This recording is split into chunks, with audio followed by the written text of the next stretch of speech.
Umabog ang katahimikan sa compound na ito sa Surigao City sa Mindanao sa pagsalakay ng mga miyembro ng PNP-CIDG.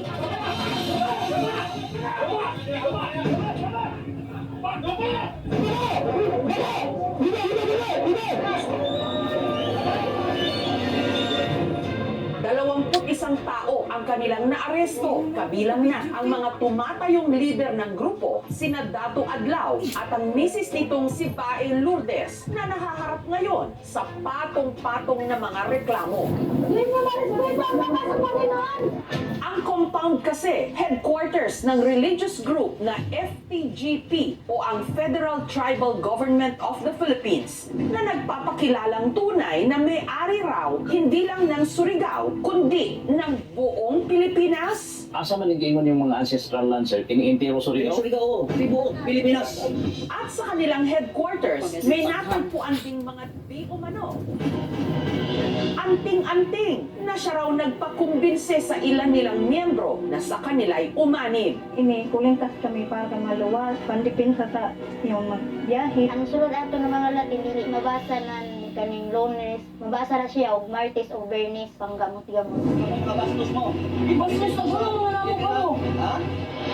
Matatandaan na nito lang nakaraang buwan, gumawa ng ingay ang grupo matapos ipadlak ng mga armado nilang miyembro ang ilang mga establishmento sa Surigao City na tumanggi raw magbayad ng hinihingi nilang buwis at pumirma rin sa mga dala nilang dokumento. Kamata kami. Sa legality. Uy, hindi kami. Nagkuhan kami sa gobyerno. Nagkuhan kami ng permit. Sa gobyerno. Nagkuhan kami ng permit.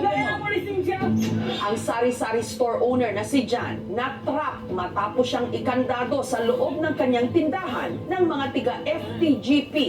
Ani, no. Dauna. Hindi kami kakawas.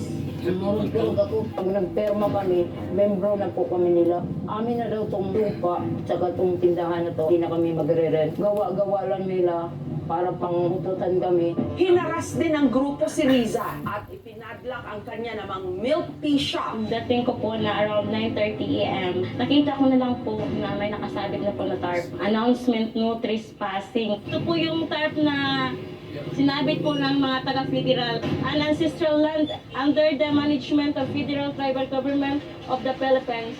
Sina Jan at Riza, pati na ang iba pa nilang mga nabiktima, nagsampa ng kaso laban sa FTGP. Nag-file kami ng criminal complaint, especially yung alarm in scandal, malicious mischief, mayroon pang grave coercion, grave threats, may physical injury. Sa 12 na criminal complaints na i-file namin sa Surigao City Prosecutor's Office, 4 na kaso yun kung saan na-found out nila na may probable cause. Bukas ng umaga, lulusubin natin ang barangay dito. Ang barangay kagawad na si Rico, pinagbantaan naman daw ng misis ni Dato Adlaw na si Bae Lourdes. Pagkatapos ng padlock doon, isusunod yung sa akin. Pinaila namin ng cybercrime, tapos DepEd. Kaya kayo dito sa panggoberno sa Surigao, maayos kayo. Huwag niyo antayin na magbaha ng dugo ang Surigao po. Tinitreatin nila yung mga personalities na nag-complain of killing or physically harming them. Doon sa grave threat, 4 months up to 6 years. While Burga sa library is 6 months up to 4 years. Nais ding mabawi ni Rico ang lupa na kinatitirikan ngayon ng headquarters ng FTGP.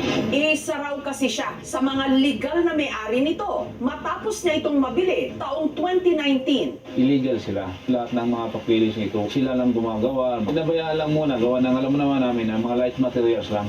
Nitong February 18, inilabas na ng korte ang mga warrant of arrest laban kina Dato Adlaw, Bae Lourdes at sa mga miyembro ng FTGP. Nagkanda kami ng mission plan. Marami yung tao doon sa loob ng compound and we are expecting na mayroong resistance.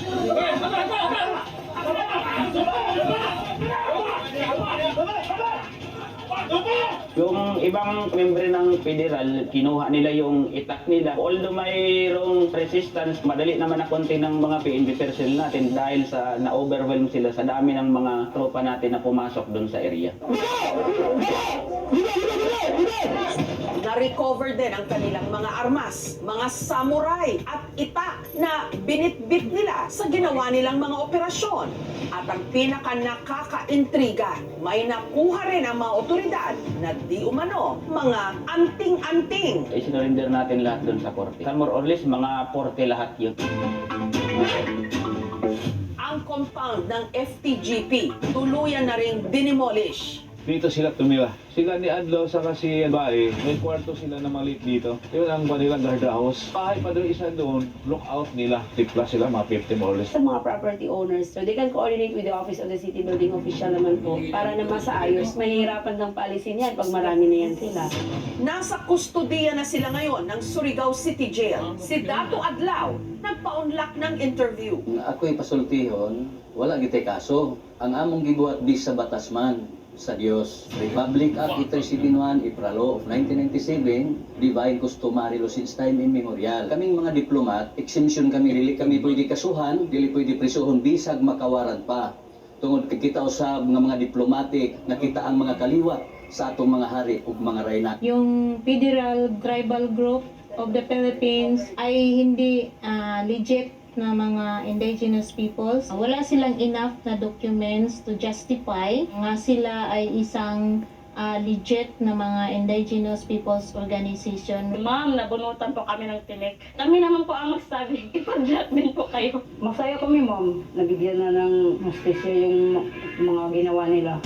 Habang ang mga na-rescue nasa pangangalaga naman ng City Social Welfare and Development Office ng Surigao. Kabilang dito ang ina ng 2 sanggol na na-rescue, sina Carmina at Angelica, hindi nila mga tunay na pangalan. Nakita kasi namin na mayroong 2 breastfeeding mothers. Kasi paano naman yung survival ng mga bata na nag-breastfeed pa rin sa 2 nanay. Enero nitong taon lang daw sila na-recruit matapos pangakuan ng kung ano-anong mga benepisyo, kapalit ng pag-anib sa grupo at pagbayad ng tinatawag nilang diplomat fee. Ang lang ni Bay Lourdes, pa-diplomat kami, tapos sa 20,000 ani sa ka-diplomat. Anak ko sa bugangan, gabaligya siya na niya kabaw, tapos bayad niya sa ni diplomat.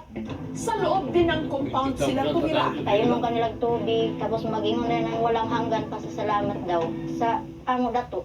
Natingala lang ako kay yung balaos sa Diyos. Balik sa gobyerno, expire na. Pero ang ilang mga pangako sa kanila, napako. Na kung sila ay gipahimo nga balay nga kuan, yung simentado yun. Kada isa ka pamilya, isa ka bubong bahay kubo sa kilid ng baybay. At meron daw ibinigay na proteksyon sa kanila. Ini, kulingtas kami para maluwas, pandipinsa sa yung magbiyahe. Ang sulod ato ng mga Latin, dili mabasa ng kaning Lunes, mabasa na siya og Martes o Bernes panggamot. Ang mister ni Carmina, ang isa sa mga nahuli ng pulis sa isang checkpoint na may bit-bit na samurai. Na-intercept sila doon sa may checkpoint. Ipagtalo pa rin yung mga memberan man yun, mga threats. Nantod ko man lang taraw niya pasalig, pagawason na niya nako ba na nga waray piyansa.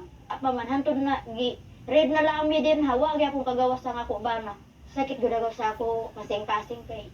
Yay pa yung bata, duha ka gagmay pa. Kailangan tulungan ng mga pamilya para kahit o paano mai-adjust niya sarili niya, babalik sa tunay na realidad. At sumasali yung mga tao sa ganitong klaseng grupo dahil hindi nila nahanap yung kalinga at pag-aalaga na supposedly ibibigay sa kanila ng Estado.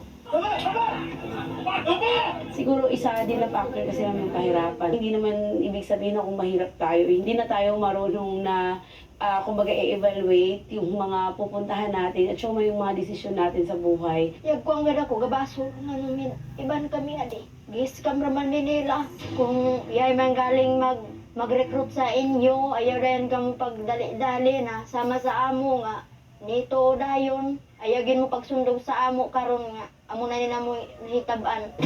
Sa mga liblib na lugar, Ano mga bastos mo?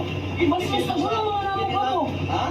maraming mabilis maloko, lalo't hindi ito naaabot at nararating ng gobyerno na dapat sana nagbibigay sa kanila ng sapat at tapat na serbisyo.